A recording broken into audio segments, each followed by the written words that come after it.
beginning of the end of decades of growth for the Australian economy if we do have a negative result this quarter? Are you expecting it to be negative? We'll know the answer to that at 11:30 today, but I think there's really only one measure that matters to Australian households, and that's the unemployment rate. And with over 1 million people unemployed, I think the real measure of whether Australia is in recession, as the Treasury Secretary said last week, is not necessarily two consecutive quarters of negative growth. It's whether you've got a job or not, and that's the measure that everybody's going to be looking at. The interesting thing too will be looking at consumption, because we know a lot of sectors have gone up in this time. Things like groceries, where everyone was hoarding, and so that's going to have a positive impact. But do you think it'll be enough to carry the rest of the sector?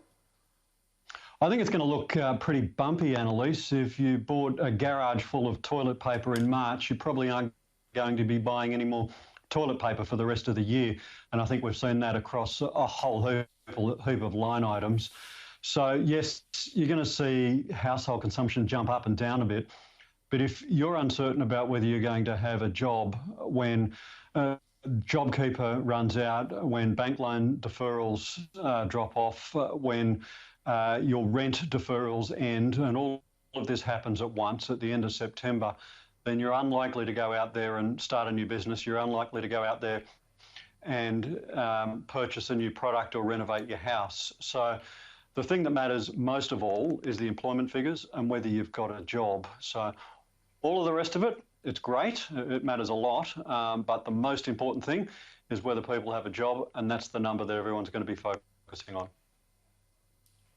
When you look at the countries that have done well this quarter, Sweden's ticked up, but we know that they engaged in almost no physical distancing or shutdown measures. Switzerland also has held steady. Now, they've had negative interest rates, which is something our Reserve Bank governor said he wouldn't be in favour of. But do you think that does lend itself to the argument? Look, I'm not attracted to negative interest rates. I don't think we need them at the moment. I don't think the thing that is encouraging people to invest, to borrow, is the price of money at the moment. It's at record lows at 0.25% for the Reserve Bank rate. I don't think it's the cost of money is the thing that's driving people to go out and borrow. It's confidence in what the future is going to look like. It's confidence in unemployment numbers. So, and now there's plenty of evidence on this. If you look at the government's initiative, the small and medium enterprise loan guarantee, we've had a very, very small number of applicants for that, less than 300,000. So I don't think it's the price of money. I think it's confidence in the economy as a whole, and I think it's the level of aggregate demand, people getting out and spending things that are going to make the difference. And of course, there's another big reason why we don't want to see interest rates go negative. It's the huge hit that it has on people's savings, on people who are on fixed incomes, who are relying on interest rates for their self-funded pensions. And we don't want to see those people further hurt as well if negative interest rates are introduced in this country. So no, I don't support them. If we do see a negative result this quarter, and undoubtedly we will see one next quarter, what does Labor think the government should do in this instance? Because this is really global forces at play. We're doing better already than a lot of other countries right around the world, but this is just something where we're seeing global downturn, so it is going to impact us. Yeah, I think the thing we have to do is ensure that we not only make great announcements, but there is competent administration of those announcements.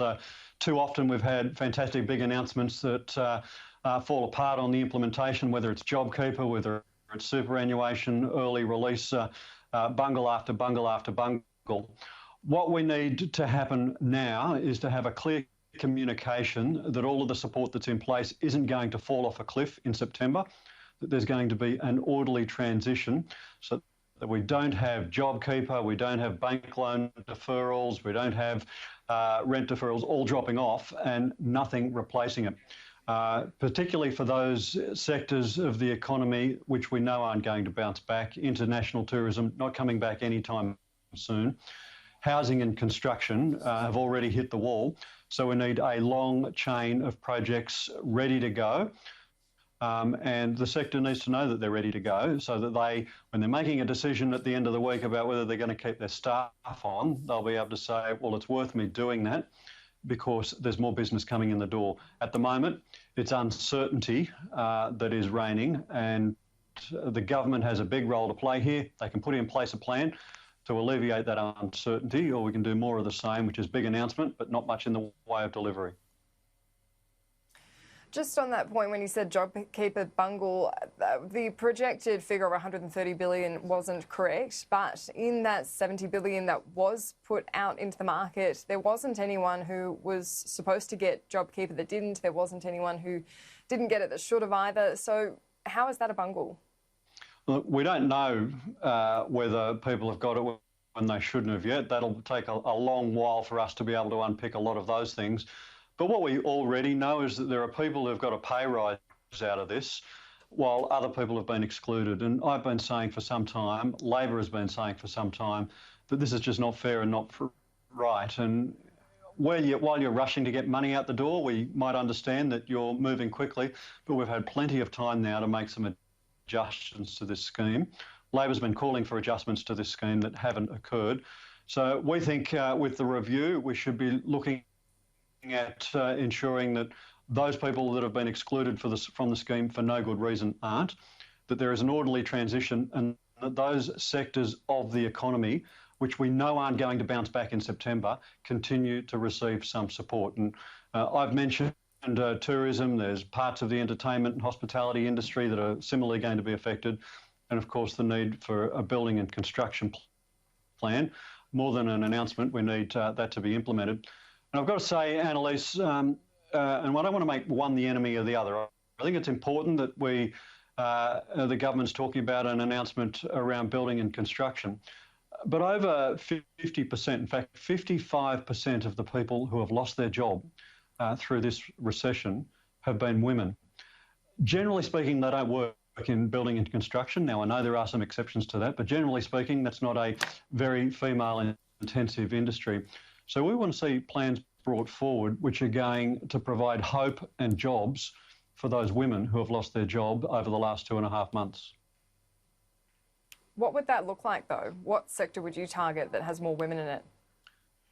Clearly, we've got to be doing something around the services sector, whether that is the caring economy, whether it's the retail sector, whether it's hospitality. These are the areas that need further support. I think the government should be calling for ideas, if you like. I think we should be having an open process in this area. But I think if we just do the same things that we've always done in the past, and it's very easy for politicians to say the answer to this is a new road, a new bridge, a new building. As important as those things are, they aren't going to do a lot for the 55% of the people who have lost their job who are women and who don't traditionally work in those areas. So stuff that is targeted at those sectors where women work, but also stuff that's targeted at retraining those women so they're able to take up opportunities in other sectors. I think that's what we need to be looking at.